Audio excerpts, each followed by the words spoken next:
Let me go to Northton. Northton. I'm grateful, Mr. Speaker. Mr. Speaker, permit me to also commend the Honorable Minister for Youth and Sports for the presentation of this report on the 13th African Games. Mr. Speaker, whilst commending the Minister, I commend all his officials at the Ministry, all the organizers, the local organizing committee, the volunteers, the athletes in particular, who made these games worthwhile.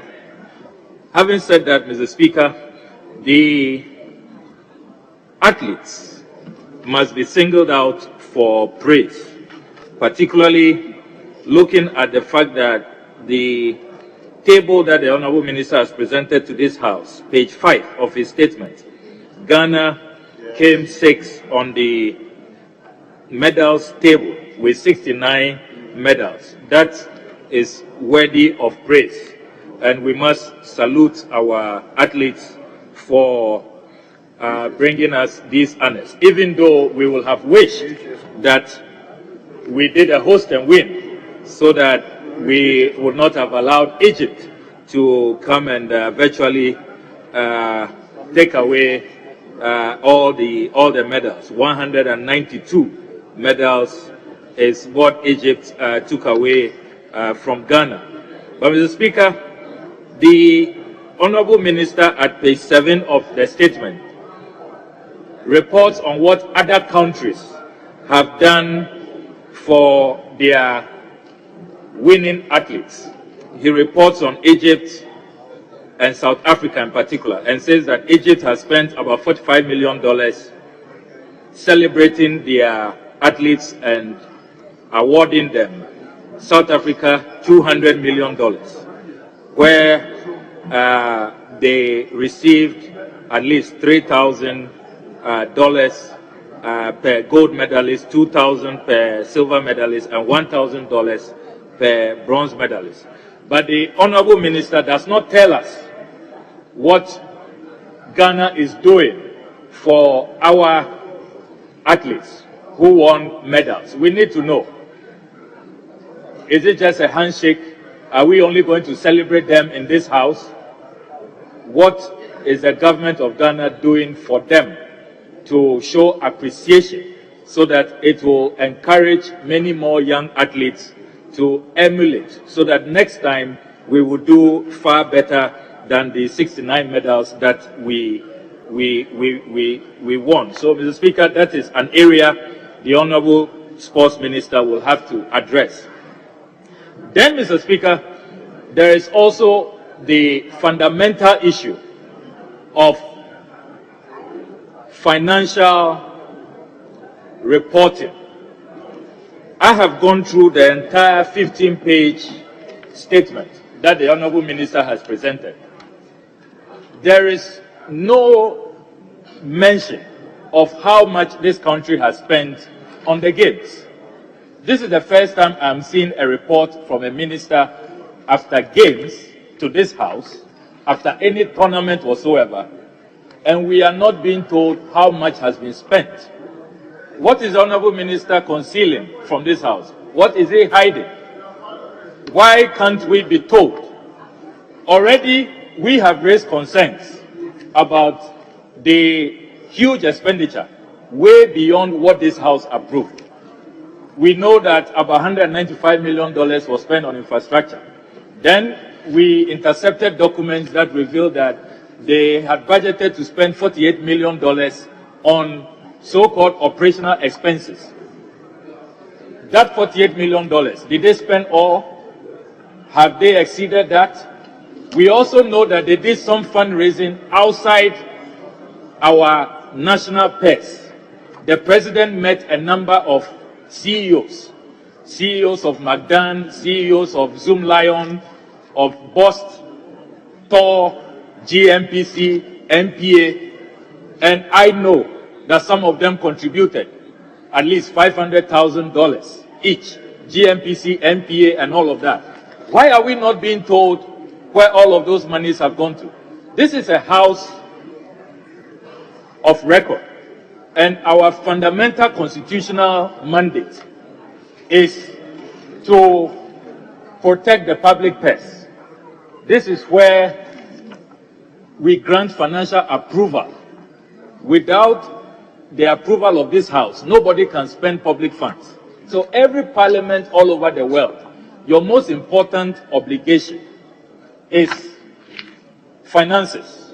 How are the taxpayer funds being utilized? What was budgeted for vis-a-vis what has been expended? Does it align? If there is under expenditure, where is the balance? If there is over expenditure, where did the money come from? And how are we accounting for it? So, Mr. Speaker, this statement really, I would describe it as an incomplete statement. Yes, you've told us the medal count, challenges, logistics, equipment, jerseys, and all of that. We commend you. Nice. But really, you haven't spoken to our core mandate as a House, our constitutional imperative, which is the financial aspect of things. How much did the 13th Africa Games cost the people of Ghana, the taxpayer of Ghana? How much? How much did it cost us? Is there value for money? What are the auditing mechanisms being put in place to be really assured that there hasn't been wastage? Because we all know all the issues that have come about. Volunteers going on strike, they haven't been paid, would they be paid or not paid, and all of those matters. So, Mr. Speaker, I will appeal to you that you direct the Honorable Minister for Youth and Sports to come back to this House. He must come back to this House because this is such a vacuous statement. There's a big loophole, very, very big one. No mention of financials. That is what the Ghanaian people want to know. How much did the Africa Games cost us? Without the costing, without knowing how much has gone, how much of our taxpayer funds have gone into these games. Thank you, Honorable. I'm afraid that we are not doing justice to our mandate, to the Constitution, and to the people we serve. Thank you. Finally, Mr. Speaker, let me also add my voice to the Democracy Cup, which the Minister talked about, which is the Right Honourable Speaker's brainchild. I think that we all have to support that initiative. On the 5th of July, I am told, the curtain raiser, I'm told, your good self will be leading us to play soccer, MP staff. I don't know what number the Speaker will be playing. With former Majority Leader? Yes, with a former Majority Leader. I don't know what number he will be playing, but it will be very interesting to watch MPs and stuff. And Honorable Katie Amon. And Honorable Katie Amon, yes. I hear he was very good as a young footballer. I'm told that he made quite a mark. But, Mr. Speaker, I'm not sure these days, since he became a grey head, I don't know if he can be on the pitch for 10 minutes. But, Mr. Speaker, having said that, we all look forward to the game. Thank you very much.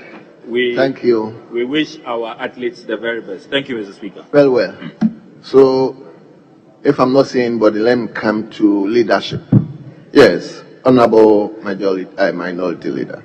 Mr. Speaker, thank you for the opportunity to comment on the statement by the Minister responsible for Youth and Sports.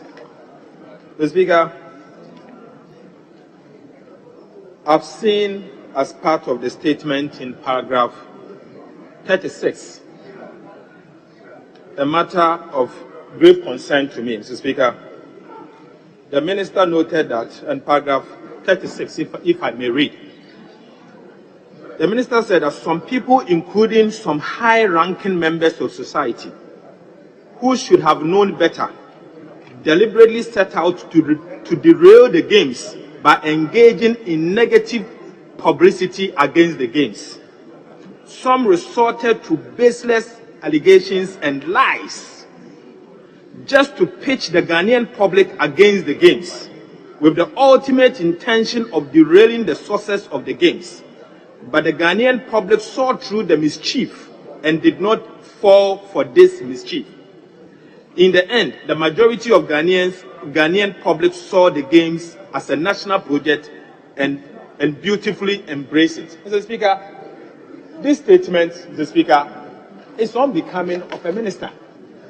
Mr. Speaker, yes, it is a fact that there were serious issues that the Ghanaian media and serious-minded Ghanaian citizens commented upon. Mr. Speaker, yes, there was an issue with Dumso during the games. Ghanaians raised it. You can't describe them like that. Mr. Speaker, there were issues when we heard that a Ghanaian sport biker had his bike broken down at the time of the race. Mr. Speaker, that was a critical issue. Mr. Speaker, and we had to deal with it. Mr. Speaker, we knew that South African hockey team, the national hockey team, had to issue a statement because they felt our pitch was wrong. Mr. Speaker, that became a major issue, and it was discussed. Mr. Speaker, there were so many other issues. And so, you are trying to tell me that you are failing to accept criticisms. Mr. Speaker, the public voted taxpayers' money for the use of the ministry, for the organization of such an important, games. Mr. Speaker, if for any reason a Ghanaian citizen raises concern, it is unbecoming of the ministry to write such a statement before the House. Mr. Speaker, we are public servants. We spend public money.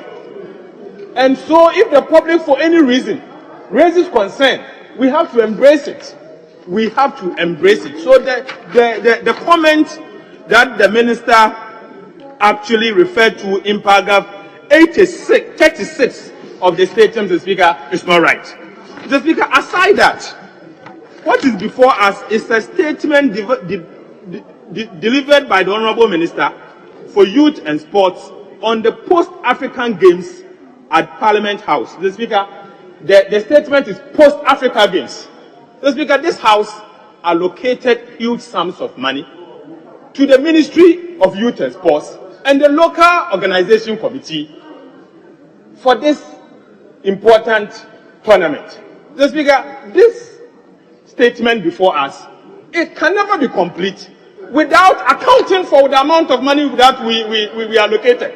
Mr. Speaker, we know for sure that $50 million US was allocated to a company called M&L Company Limited for 18 days of feeding. Mr. Speaker, that amounts to 226 million Ghana cedis for 18 days. You cannot come here, deliver a statement without accounting for that $15 million for 18 days. Mr. Speaker, this is public money. Mr. Speaker, aside, we were also told that an amount of $4.5 million US was allocated for a company called Atos with a local partner called Soft Stripe. Mr. Speaker, we know about that. And as to whether they did the work or not, Mr. Speaker, it is for the public to decide. So you cannot appear before us and fail to account for these important expenditures. Mr. Speaker, for me, this statement, as has been delivered by the minister, is incomplete. It's very incomplete. I am not satisfied. I am worried because he has failed to account for the amount of money we allocated. The power of the purse is with Parliament, and he should, of course, as part of this statement, make an attempt, at least an attempt to talk about the expenditure. Leader, hold on. I'm not convinced. Leader, hold on. Yes. Thank you, Mr. Speaker. Mr. Speaker, I rise under Order 93.5. A member may comment on the statement for a period not exceeding 5 minutes, and the comment shall not provoke debate. What the able minority leader is saying is provoking debate. This is a statement the minister had made. If he had a different statement, he can also make a statement to that effect. But commenting on this statement must not provoke debate to the effect that the minister hadn't captured something in his statement and he's raising it. And I think he's completely out of order, and it is stated clearly in our standing orders. Yes, honorable leader. Your colleague is saying you are eliciting debate. Mr. Speaker, the statement that was read by the minister provoked debate. Mr. Speaker, the statement in paragraph 36. Then Honorable, it cannot come under this banner because we are guided by a statement. If it is a statement and the standing order is saying statement should not provoke debate, and you yourself, I thought you were going around, but you yourself, you are telling the whole Ghanaian that you are provoking debate, then it cannot come under this banner. So probably we have to look at another discussion for this topic. So please be guided. Mr. Speaker, in view of that, I am of the view that then this statement shouldn't have been admitted in the first place. Mr. Speaker, the statement in its current form. Honorable Leader. Statement in it, Mr. Speaker. Honorable Leader, when you say the statement should not have been admitted, then it means you are belittling the chair, because the chair admitted the statement. Irrespective of the situation, the chair admitted it. So I don't think your statement is right. Mr. Speaker, obviously I cannot belittle you. I respect you so much, Mr. Speaker. But Mr. Speaker, the fact is that there were serious issues. That is a fact. Mr. Speaker, for an ordinary Ghanaian to comment on some of the shortcomings of the tournament, Mr. Speaker, I do not believe that the minister in his statement should describe them as such.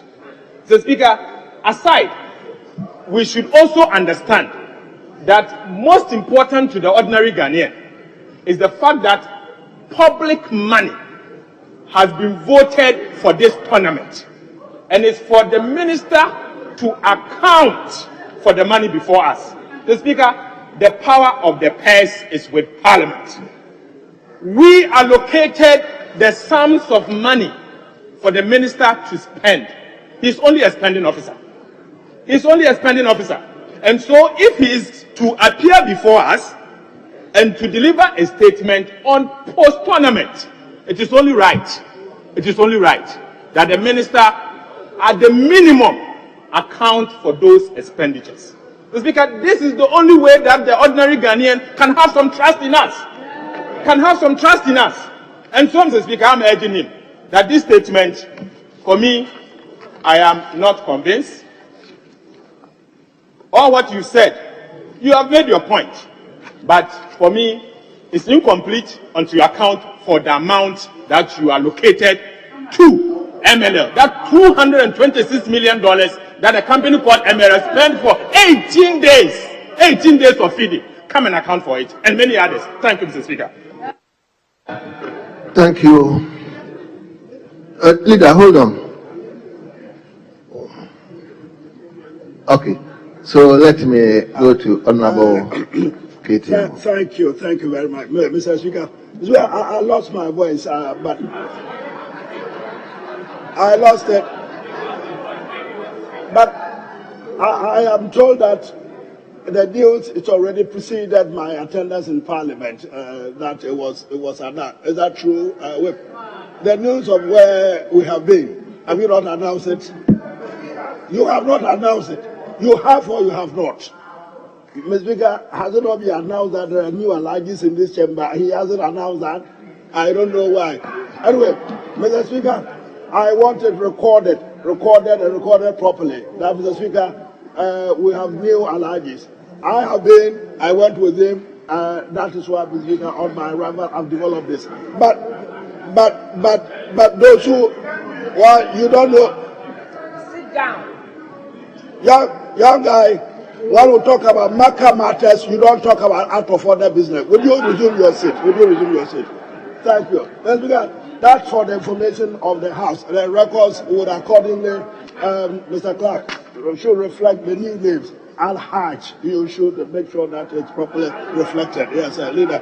Mr. Speaker, I sit here, I'm listening to the submissions, contribution from my nephew, the minority leader, I can sympathize with quite a lot of difficulties he is confronted with these days.